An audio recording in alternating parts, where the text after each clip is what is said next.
5 versions of this. The third Il y a version d'autres came along. versions. La troisième version And the third version, he did especially himself for a été dance faite par audience in lui-même certain things. pour Now, it's something that was designed to intoxicate the love of God, then becomes a kind of intoxication, real intoxication, and dance floor with drugs and everything. The fourth version was a Bollywood version. And the fifth version was an advertisement for Coca-Cola, where divine inspiration becomes love of Coca-Cola. Now, in a sense, what's happening is that our inspiration and our tradition are drained of their sacred nature. What's happening in Pakistan, and I'm very proud of that. A lot of artists are saying we will not allow our sacred inspiration to be drained. They're fighting back. So they use choreography, they use miniatures, they use lots of elements, contemporary art, but inspired one. And they want to preserve that inspiration. And I think that's what you're doing. When I walked into your little table exhibition there, the first thing when I saw that little structure there, I immediately identified with it. But I can walk into National Art Gallery, I'm not inspired by anything. But it had meaning and significance for me. And we want to preserve it. Je voudrais répondre à cette question-là sur le soir d'inspiration. Moi, j'ai une exigence de mots. En français, le terme inspiration englobe. Oui, mais il y a un côté très romantique, très artiste, un peu, bien que nous sommes tout près de Montmartre, mais moi, ces côtés-là auxquels je crois absolument pas. C'est-à-dire, personnellement, pour moi, là, c'est une activité extrêmement sophistiquée, extrêmement... mais je reviens à ce que vous venez de dire, que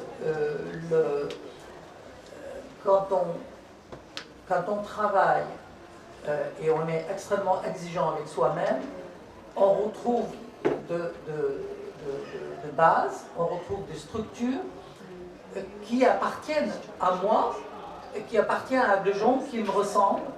Et si vous appelez ça inspiration, moi je suis d'accord. Mais c'est sur le mot romantique de mon inspiration, je ne suis pas d'accord. Parce que je n'ai jamais, dans mon exigence vis-à-vis de mon activité en tant qu'artiste, je n'ai jamais cru à tout ce qui englobe le mot français inspiration, ou le mot, ce côté romantique de mon inspiration, je n'ai jamais cru à ça. Je crois seulement à la force de l'analyse, à la force de travail et à la force des capacités intuitives de construire une sorte de ce qu'on appelait dans l'art islamique le monde autonome.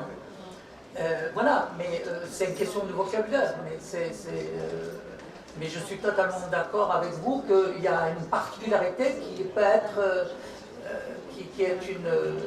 évidemment, je ne suis pas comme un Français d'Auvergne. Je ne peux pas produire comme un Français d'Auvergne, ni comme un Anglais de Victorien. Véronique, peut-être une réaction, parce que vous avez été interpellée à d'autres reprises. Juste pour en revenir en fait au thème du débat, qui est donc une question du tarot de l'histoire de l'art et de l'histoire de l'art occidental. Je pense qu'effectivement, il suffit je crois qu'on a tous fait l'expérience d'ouvrir un livre parlant d'histoire de l'art, donc on imagine l'histoire de l'art général. En fait, il y a juste un petit chapitre sur l'art islamique, très rapide, et qui donne l'impression en fait que l'art islamique n'a jamais bougé, qu'il est uniforme, alors que, comme soulignait Catherine, le monde musulman est extrêmement riche, il s'étend sur une période très large, et il s'étend de l'Indonésie au Maroc. Voilà, donc c'est évidemment pas possible de résumer en un petit chapitre ce que c'est que l'art islamique. Donc effectivement l'histoire est en train de... Vous êtes d'accord que tout de même, qu'il y a eu tout de même comme bouleversement qu'on n'a plus un art qui était considéré, auparavant on le considérait comme un art mineur, décoratif. Aujourd'hui c'est terminé, personne de sérieux ne va dire ça aujourd'hui.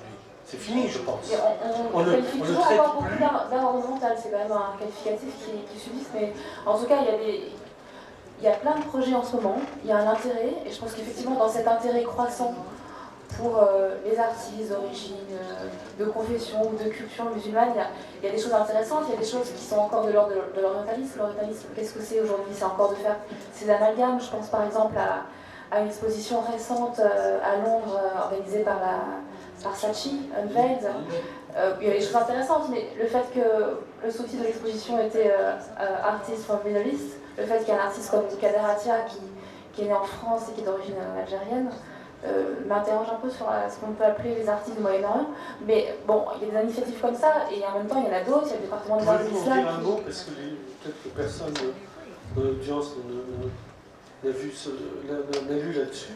Oui, peut-être que Kamel pourra en parler mieux que moi, mais ce que j'en sais, alors tu me compléteras, c'est que voilà, bon, Saatchi, c'est quelqu'un aussi qui flaire un peu, j'imagine, les tendances et qui se dit, voilà, il a senti qu'il y a eu le marché chinois, maintenant il y a un gros marché dans ce qu'on appelle donc, toujours ce qualificatif d'arabe, et donc il a réuni un peu tous les artistes bankable, quoi. Donc Kader Attia dans cette exposition qui n'a apparemment rien à faire dedans, et ça a été apparemment un très gros succès, je pense. Il l'a qualifié amazing. Pourquoi il a fait cette exposition? Il a dit amazing. Et je trouve que ce mot, si on a un gramme de fierté, d'intelligence, on devrait se révolter, mais violemment, contre les utilisations qui est faite de cette sorte de prise d'otage des actualités de mode, puis on fait des amazing et on fait du commerce avec amazing. Comment on fait du commerce amazing avec Abu Dhabi, comment on fait de culture amazing avec Jeddah ou à je ne sais pas où. Et je trouve, pour moi, je suis profondément à la fois choqué et révolté contre cette amazing. Je suis juste un singe qu'on m'expose pour amuser la galerie, pour gagner de l'argent sur ma tête. Ben, je sais bien que j'ai une tête de poire, mais tout de même, ça fait quelques siècles que ça dure. Je trouve qu'il est temps que ça cesse. Mais pour terminer sur un exemple peut-être un peu plus positif, récemment j'ai vu une exposition à Avignon, qui était en fait dispatchée dans 3 lieux, à la collection Lambert à Avignon, qui est une très bonne collection d'art contemporain, au Palais des Papes et au Petit Palais. C'est un artiste donc, espagnol, originaire de l'île de Majorque, qui s'appelle Miguel Barcelo. Et ce que je trouvais très intéressant, c'est qu'en allant voir une exposition de Barcelo, on ne s'attendait pas à voir exposé au Petit Palais en fait, des œuvres de céramique islamique qui en fait, selon les dires de l'artiste, l'ont beaucoup inspiré. Ça que je trouve intéressant, c'est que c'est quelqu'un qui travaille beaucoup sur les racines, sur la mémoire, sur l'histoire. Et pour lui, l'histoire de Majorque, c'est aussi cette histoire musulmane que les Espagnols ont souvent tendance aussi à oublier. Donc voilà, je trouve que c'est des projets positifs en fait, et qui revisitent l'histoire de l'art d'une façon artistique et intelligente. C'était le mot de la fin. Alors, nous arrivons donc à la fin de notre séance. Merci beaucoup d'y avoir participé avec enthousiasme et un peu pas mal de réactions, de réactivité. Merci à l'Institut de culture islam. Merci à notre interprète qui était dans l'ombre, à l'écart des projecteurs, mais qui nous a beaucoup aidé au cours de cette séance. Merci à vous tous aussi, à tout l'auditoire, et bonne soirée, bonne suite. Demain, donc, même heure aussi Demain, la veillée commencera donc, traditionnellement par un iftar. Donc, ceux qu'on peut partager ce soir ont vu que c'est un moment très convivial. On met tous un peu les mains dans les plats. Et ça donne après, ça sera suivi après par un concert de flamenco, toujours sur ces histoires de culture d'Europe et de culture d'islam commune. Et le débat Restons éveillés sera sur le thème, justement, animé toujours par vos soins, François Labal, d'islam culture d'Europe. Donc on va voir ces différents islams qui font l'Europe aussi, de Sarajevo à l'Andalousie, en passant par la France, l'Angleterre. On verra ça demain. Merci à tous et bonne soirée.